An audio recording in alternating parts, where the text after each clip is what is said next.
Je veux que vous posiez à Paul une question par rapport à la manière dont ils sont acceptés, eux, par la société. La famille d'abord, les amis, etc.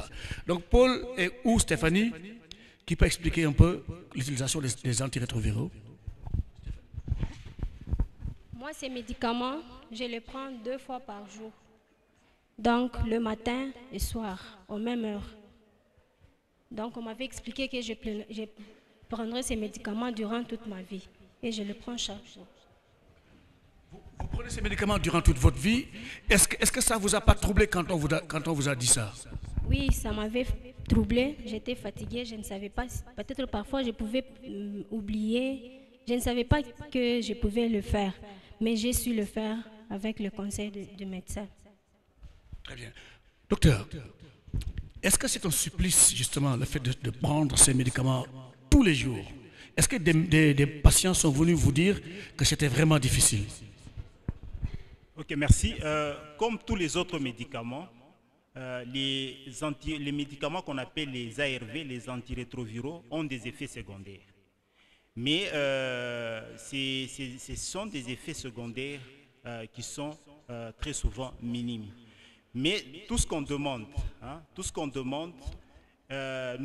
comme vous le savez bien, jusque-là, on n'a pas encore trouvé un médicament curatif. Et dans la définition du VIH-Sida, il est ressorti un terme, immunodéficience, c'est-à-dire le virus, lorsqu'il n'y a pas quelque chose qui doit combattre ces virus, dans le corps, qu'est-ce qui va se passer? Les globules blancs qui luttent contre les maladies, les virus vont commencer à les détruire. Et en détruisant ces globules blancs qui sont les militaires de notre organisme, qu'est-ce qui va se passer? Le corps n'aura plus les mécanismes de défense. D'où toutes les maladies qui viennent vont emporter la personne. C'est ainsi qu'on donne ces médicaments qu'on appelle les antirétroviraux pour éviter la destruction de ces globules blancs qui constituent notre défense. Et cette personne doit prendre ces médicaments toute sa vie. Voilà. Merci, docteur. Vous êtes sur Votre santé, votre avenir. Nous sommes à Lubumbashi, à l'école SIC, Sciences de l'information et de la communication. Et nous sommes avec 2 personnes qui vivent avec le VIH et aussi 2 experts qui nous parlent du sida. Merci. Nous allons passer maintenant à la question sur la stigmatisation. Est-ce que vous n'avez pas une question? Je suis Madame Solange Kabinga, étudiante en 3e graduation. J'ai 2 questions à M. Paul, à la demoiselle Stéphanie. Savoir l'âge qu'elle a su qu'elle avait le sida et les tests qu'elle était allée faire, c'était volontaire ou involontaire. Donc la question de Madame Kabinga s'adresse à Stéphanie. Stéphanie, à quel âge vous êtes-vous rendu compte que vous aviez le virus? Et aussi, comment est-ce que vous avez vécu ça quand on vous l'a annoncé? Oui, merci pour la question. C'était en 2005, au mois de mars. Après l'opération, j'ai continué à être toujours malade. Et mon grand frère décida que j'aille voir un médecin à la clinique universitaire. Il m'avait confié à une dame pour me faire tous les examens possibles, les examens généraux. C'est alors qu'on me confirma que j'étais comme ça. À partir de cela, la dame a commencé à venir me voir et à voir ceux-là qui vendaient ces médicaments. J'achetais avant ces médicaments. Et oui, c'était cher parce qu'on achetait ça en $. Combien de médicaments à l'époque? Donc en 2005, on achetait ça en $30, avec $30. Oui. Aujourd'hui, est-ce que Stéphanie, est-ce que vous continuez à acheter ces médicaments? Non, maintenant je n'achète pas ces médicaments, je les prends gratuitement. Pourquoi? Parce que Stéphanie est une personne qui est subventionnée par le Programme national de lutte contre le sida, la version locale du PNMLS. Mais nous avons appris dans les informations récemment qu'en RDC, les bailleurs de fonds, ceux qui s'occupaient d'acheter les médicaments et de les offrir au PNMLS et au PNLS, sont en train de se retirer du pays. Oui, ils ont donné plusieurs raisons, mais les personnes donc, qui vivent aujourd'hui avec le sida se trouvent en quelque sorte devant un dilemme, un grand problème. Que faire? Et que faire? Madame Chouchou Kaoua, elle est là. Chouchou est une journaliste de la télévision, elle est à Kinshasa et c'est elle qui coordonne cette émission-là sur l'ensemble du territoire RD congolais. Et Chouchou a récemment posé une question au président de la République à une conférence de presse à Kinshasa sur justement le retrait des bailleurs de fonds. Chouchou, tu peux leur expliquer un peu cette question et la réponse du président?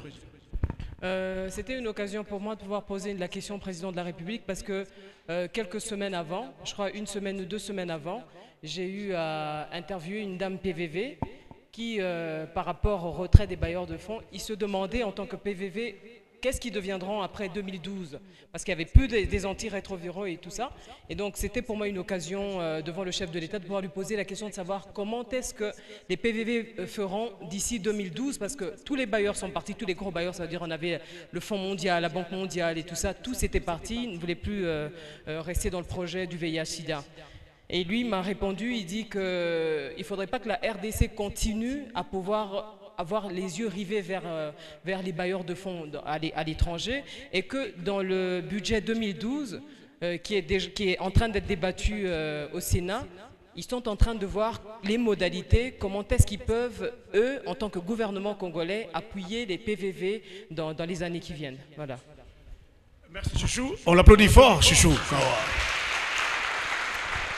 Donc, quand vous êtes devant une personnalité politique, nous faisons en même temps un cours de journalisme, tout en faisant cette émission, vous essayez de lui poser des questions dont la réponse va influencer la vie de la communauté. C'est extrêmement important. Si le président de la République, ici, décide que le gouvernement va trouver une riposte nationale contre le sida, c'est une bonne décision. Maintenant, comment est-ce que ça va se faire? On parle du prochain budget, c'est bien. Vous notez, quand le budget sera voté, vous irez voir les députés. Est-ce que le budget a été voté? Il a été voté, qu'est-ce qui va être fait, etc., etc. Nous revenons sur le plateau pour voir que lorsque les antirétroviraux n'existent plus, il se passe quelque chose. Il se passe quelque chose, la charge virale devient... Le virus se trouve vraiment libre de faire ce qu'il veut dans le corps. Et par conséquent, quand on arrête de prendre les médicaments, le virus gagne votre corps et peut amener le pire. N'est-ce pas, docteur? Voulez-vous préciser ça? Tout à fait. Lorsqu'on ne prend pas les antirétroviraux, soit quand le malade oublie de prendre ses médicaments au rythme prescrit par le médecin, qu'est-ce qui arrive? Donc, il y a la charge virale, donc la quantité de virus dans le sang augmente.